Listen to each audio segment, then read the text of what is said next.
Showbiz di dunia kita tuh kan dunia people skills ya, dunia yang berinteraksi dengan people, orang yang banyak.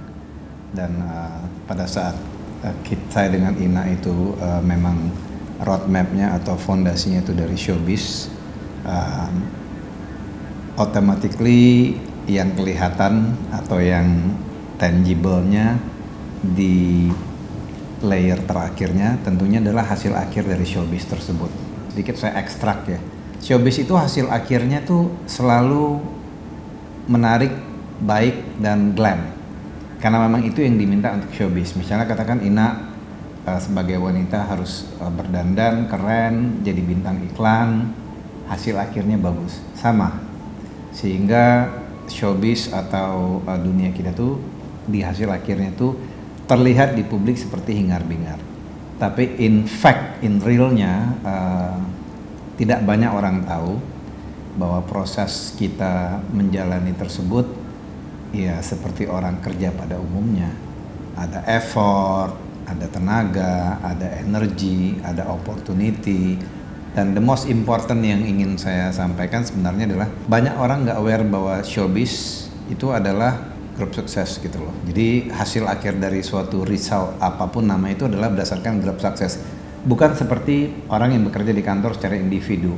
Saya datang on time, saya bekerja baik, pulang on time, nggak ngapa-ngapain, melaksanakan SOP gue cukup gitu loh. Tapi not in our industry. Nah, pertanyaan mengadres dari concernnya bagaimana kita bisa menjalani hal tersebut, karena kita membedakan memang pada saat kita harus sebagai performa ya we have to be there. Tapi in real life rasanya kita jauh sekali dari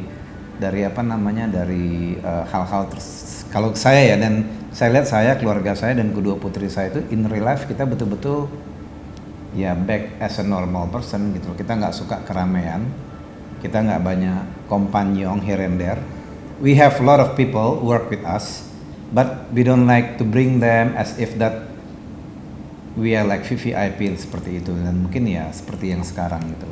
Kita menjadi diri kita sendiri dan tetap menjadi diri kita sendiri penting. Sampai sekarang. Itu yang terpenting. Saya sih mungkin waktu awal-awal perkawinan kan semua orang nobody perfect ya. Kita lagi nyocok-nyocokin gitu. Tapi dengan berjalannya tahun-tahun kok nggak cocok-cocok gitu, yang cocoknya dikit gitu. Tapi ya emang kita lahir beda, kita harus berdamai sama diri kita sendiri kan. Jadi kalau menurut aku sih pelengkapnya adalah yang membuat kita menjadi lebih awet gitu ya. Kan kata orang-orang kok awet banget gitu. Itu ya kehadiran anak-anak dengan kesibukan ngurusin anak sendiri. Itu tuh udah kesibukan, jadi kita nggak mikirin nggak cocoknya itu seperti apa gitu loh. Jadi to be honest sih aku nggak pernah ribut hal lain sama Jeremy kecuali masalah beda pendapat soal anak aja gitu. Sebenarnya itu saya mendefinisikan itu bukan tidak cocok. Orang kalau nggak cocok nggak mungkin bersatu gitu. Yeah. Tidak cocok dengan perbedaan itu beda. Tidak cocok ya orang nggak akan bisa bersatu. Tapi kalau misalnya kita berbeda dalam berbagai hal, nah berbeda dalam berbagai hal itu menurut saya itu manusiawi dan wajar. Detail ya deh. Ya bukan. Ini kan definitif. Jangan sampai nanti kan, iya. Kalau nggak cocok ya orang nggak akan bertemu, mengobrol dan segala macam. Tapi kalau misalnya kita berbeda dalam suatu cara pandang beberapa hal tertentu, itu namanya manusiawi. Iya. Nah, kadang-kadang perbedaan tersebut yang mengkomplement satu sama lain. Karena menurut saya gini, kalau orang sama, misalnya saya nih ketemu wanita yang sama persis dengan saya, belum tentu itu komplimen. Karena kita sama nih. Boring ya, mungkin bukan boring, mungkin kita cocok dalam persamaan, tapi pada saat ada sesuatu hal yang harus dikomplimen, karena kan manusia lahir dengan ketidaksempurnaan, dengan perbedaan. Nah, perbedaan itu yang mesti dikomplimen gitu loh. Nah, kalau menurut saya seperti itu.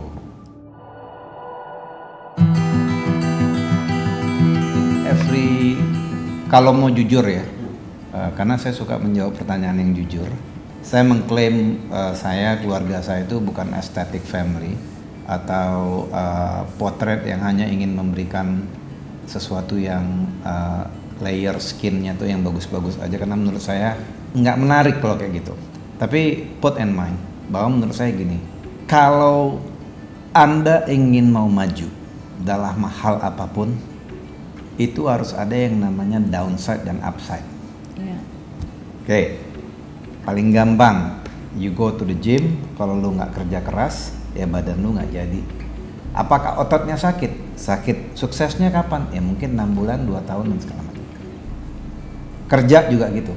Kalau kita nggak mau rajin, put an effort atau spare our time dan effort, dan ya udah, kita akan di zona yang menurut kita di situ. We not going anywhere. Belajar juga gitu. Kalau kita nggak baca buku, peras kepala kita sampai ngantuk-ngantuk dan segala macam, you will not get any good result in the uni. Sama perkawinan juga seperti gitu. Jika Anda gini, perkawinan itu akan menjadi menarik jika Anda bisa memanage atau melihat makro objektifnya dari persatuan manusia dan keluarga itu dari makronya. Kalau kita mentalnya mikro, ya nggak cocok satu hal aja, lu kenapa di sini, abis itu dikembangkan, dibalonkan menjadi ketidaksesuaian, itu menurut saya salah.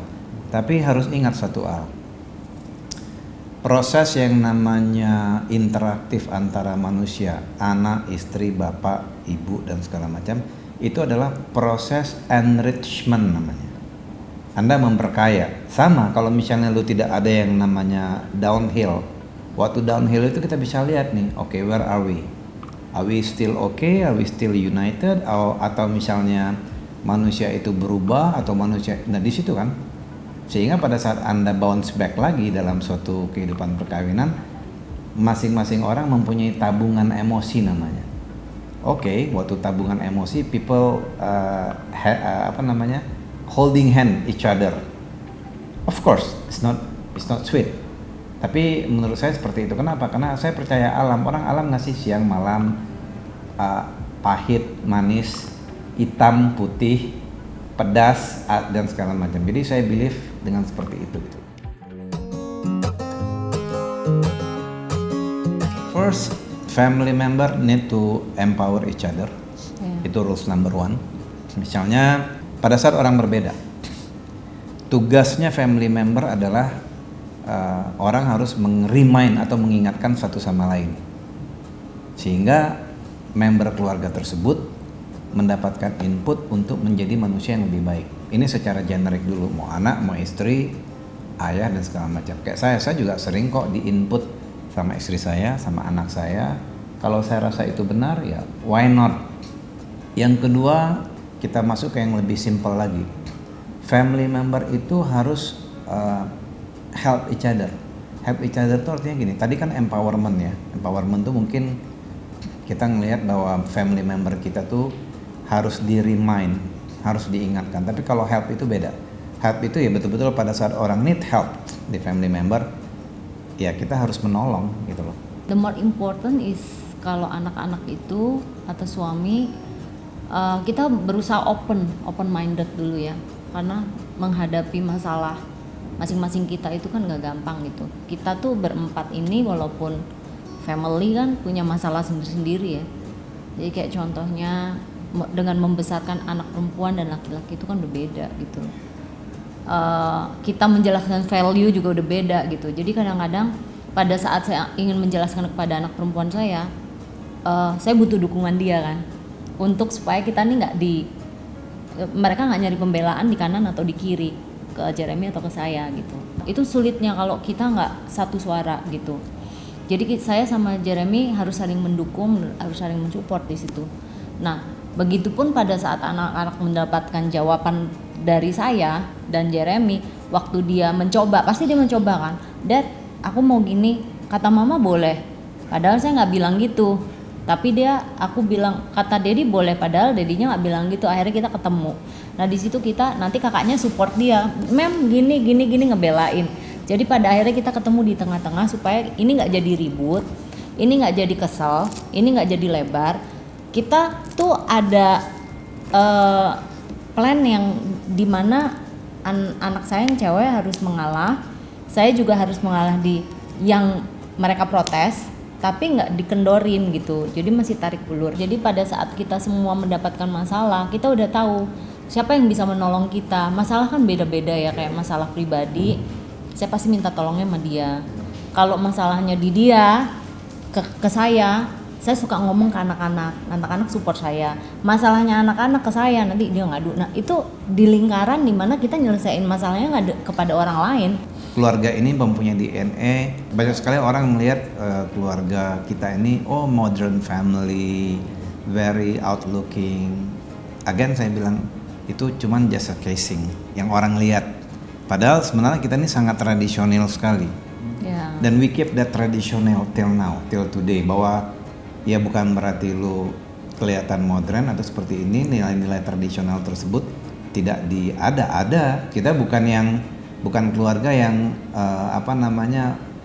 by the look we modern, but by the value we not really modern gitu loh. Itu yang keempat. Yang kelima, in the simple word ya, konsistensi dalam suatu pembangunan family value itu tuh tidak akan pernah berakhir. Mungkin saya kawin 25 tahun atau lebih, tapi proses yang namanya development tersebut I don't think so there is the road end-nya nggak ada. Itu akan terus terdevelop tergantung situasi, kondisi, environment, people surrounding you dan segala macam. Nah, mungkin proses ini yang terus jalan dengan fase yang cukup berbeda gitu. Kalau orang waktu mereka pandemik, actually disitulah mereka betul-betul berkumpul. Oke? Waktu mereka baru-baru berkumpul, disitulah mereka betul-betul mungkin ya. Ini saya nggak bisa menjudging orang. Ini cuman my hypothetical analysis saja bahwa mungkin mereka berkumpul dan mereka get to know each other more and more. Gua berani jamin, the more you interact, the more the potentials of debating, conflict, dalam kurung healthy ya, debating, konflik, disagreement, perbedaan pendapat, sikap dan segala macam itu akan muncul. Sebenarnya itu yang diperlukan. Kalau nggak ngapain bersatu? Kenapa mesti mengikat ikrar dan segala macam? Jadi kalau kita waktu pandemik kayaknya kita lebih waktu pandemik ya, pandemik saya cuman makan, tidur, santai, ngawain, jalan, nyolong keluar rumah dan segala macam. Nggak tapi nyolong sih, memang kita keluar boleh. Yeah, of course. Dan waktu itu kan kebetulan pas lockdownnya lagi summer kan di London. Yeah, jadi kita masih bisa apart, tapi nggak boleh lebih dari 4 orang, pas dong family member kita segitu. Ya nyolong keluar. Nah terus menurut aku sih lockdown itu, waktu awal-awal lockdown itu aku berpikir gini loh, orang pada ribut kan, aduh bosen, aduh apa gitu. Itu habit kan, balik-balik ke habit kita sehari-hari kita dari muda. Bagaimana kita mencintai rumah kita, bagaimana kita membuilding hobi yang membuat kita ini nyaman di rumah gitu. Jadi contohnya nih, misalkan suami saya, mereka suka banget makan di rumah dan mereka adalah orang yang diet. Jadi waktu normal life belum ada COVID, mereka udah biasa makan di rumah. Terus saya masakin mereka. Terus Valerie sama Matthew udah keluar sebentar, mah aku pulang. Aduh, aku malah mikirnya kebalik nih, kehidupan aku kebalik. Jadi waktu dulu aku sering, anak-anak udah, saya lagi nyantai-nyantai kepengen apa, anak-anak tiba-tiba pulang, suami aku mau pulang dong, ngapain? Kan harus, kamu kan masih kerja, nggak apa-apa, waktu istirahat aku mau makan. Aku padahal kepengen relax gitu, tapi akhirnya waktu COVID itu aku terbiasa dengan situasi itu. Jadi aku enjoy aja. Satu hal yang saya ingin tambahkan, karena kan setiap pertanyaan question and answer pasti kan develop ya. Basically-nya gini, keluarga kita itu mungkin banyak orang tidak tahu budaya saya dengan Ina itu dari kecil itu we are very united each other. Jadi saya sama Ina itu juga berdua, kita nggak tergantung ke oma, opa, saudara. Kita saudara kebetulan kecil, so we are tend to be close. Jadi kalau misalnya orang sering tanya, ya Jeremy sama Matthew sama Ina bisa ngumpul berempat, nge-wine, makan. Iya, memang itu family values yang bukan kita bilang bahwa itu adalah nilai moral yang hebat, itu sudah terbentuk dari mereka kecil. Dari mereka ke rumah sakit kita antri. Jadi nggak ada yang, we not a big family, but we love to spend with big family because family is like that. Jadi keinginan untuk berkumpul bersama itu cukup tinggi dan anak-anak itu udah kebentuk gitu loh. Bentuk. Jadi contohnya gini loh, waktu anak-anak sebelum sekolah di luar negeri kan kita kumpul nih. Nah, Matthew udah selesai, Matthew mau college di Amerika waktu itu, si Valerie-nya masih di British School di Jakarta. Kan Valerie harus nunggu kan, karena kan British kan IB kan. Jadi otomatis kan kita berpisah nih, Matthew doang nih berpisah. Kita nggak mau yang Matthew doang berpisahnya gitu. Jadi kita sepakat nih berdua, kita harus komitmen. Kalau nggak ada saya, harus ada kamu. Jadi Matthew tuh nggak pernah sendiri, bener-bener sendiri menikmati masa kecil, masa remajanya itu nggak ada orang tua. Kita nunggu mereka ready dan kita nunggu mereka komplain sih. Tapi kayaknya ini bukan waktu yang tepat untuk aku nggak quality time sama anak. Belum, kecepetan gitu. Untuk di masa college itu kecepetan. Mungkin nanti Yuni aku kayak bisa, oke, aku udah nganggap kamu dewasa gitu. Jadi kita mau anak-anak komplain, kita bilang pokoknya kalau saya nggak ada, kamu harus ada. Jadi kita nggak pernah nih yang namanya sendiri, lonely gitu. Jadi kita saling berkomunikasinya. Gimana Valerie kalau saya lagi di Seattle, gini, gimana Matthew gini. Jadi kita berempat tuh end up-nya walaupun jauh-jauhan komunikasi itu tetap berempat. Dan satu hal yang saya bilang sama anak-anak saya, ini kita keluarga kecil loh, saya cuma punya kamu sama Valerie, nggak ada yang lain, aku nggak punya siapa-siapa kecuali orang tuaku dan cuma mama doang gitu. Jadi kalau aku nggak bisa deket sama kamu, aku deket sama siapa lagi gitu kan. Anak-anak kan kepengen ya di masa remajanya tuh aku udah gede, mau independen, mau apa gitu. Tapi dia harus realize bahwa kita keluarga kecil, kita hanya punya tuh, kamu punya aku punya kamu gitu. Jadi kita harus selalu bersama gitu. Jadi itu sih poinnya. Kamu boleh melakukan apa yang kamu mau, tapi konsultasiin dulu ke kita.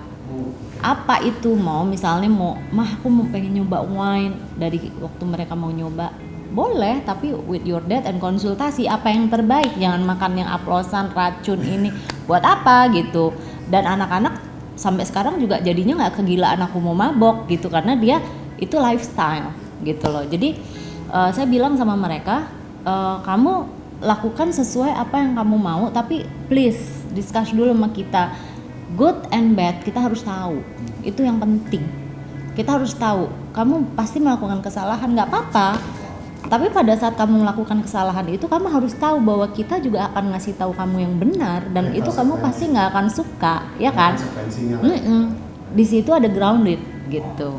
Kebetulan keluarga kita keluarga yang budaya yang orang itu boleh berbicara, mengungkapkan pendapat, anything, whether you like it, the mommy like it or not, you can talk. Because I think gini loh, I think if you wanna become gini, menurut saya keluarga yang sehat itu kan end resultnya, tapi menuju sehat itu you have to talk. Lu harus mengeluarkan isi hati itu, whether you like. Saya suka bilang ke Ina, kan mungkin Ina perempuan, Ina menerima informasi tends to be emotional, which is itu wajar. Bahwa kalau perempuan kan mereka sangat sangat ya emotional, memang by gene mereka seperti itu, dan development mereka, dan which is okay seperti itu. Cuman saya bilang ke anggota member saya bahwa harus bicara, harus ini, karena menurut saya pendiaman atau tidak bicara itu bukan berarti kamu membuat orang lain happy, tapi sometimes you lead something to the destructive way gitu loh. Jadi itu mungkin salah satu culture yang kita, kalau orang lihat wah boleh ya ngomong gini ya, boleh ya ngomong gini. Bagi saya gini, lebih bagus lu ngomong apa adanya, lalu kita take it itu sebagai, kita jangan masukin di sini kultur dan budaya, agama atau respect. Oh orang anak, jangan itu dulu. Tapi dengan dia ngomong itu minimum kita mendapat suatu informasi dulu, yang nanti kita sebagai orang tua secara maturity, secara wise, baru kita engineering dulu ya, baru kita reply. Menurut saya seperti itu. Jadi gini loh, anak-anak itu kan ada cenderungnya dia tidak terbuka dengan orang tua, takut sehingga dia berbohong. Kita udah bilang sama dia gini, kita sering melihat parents ya, misalkan nih saya nih dikasih tahu sama beberapa parents, ini untuk orang tua nih ya, untuk orang tua, dan ini dari saya gitu. Jadi ada parents yang waktu anak-anak masih seumuran kecil atau udah dewasa, melihat misalnya ketemu anaknya dia melakukan hal yang nggak baik gitu, akhirnya aku dikasih tahu dan itu aku terima dengan baik. Aku berterima kasih, kalau nggak aku nggak bakalan tahu.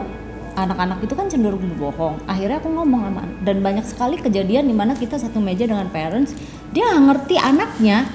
I know a lot gitu, aku tahu banyak, tapi parentsnya tuh suka membangga-banggakan, dia taunya anaknya baik gitu.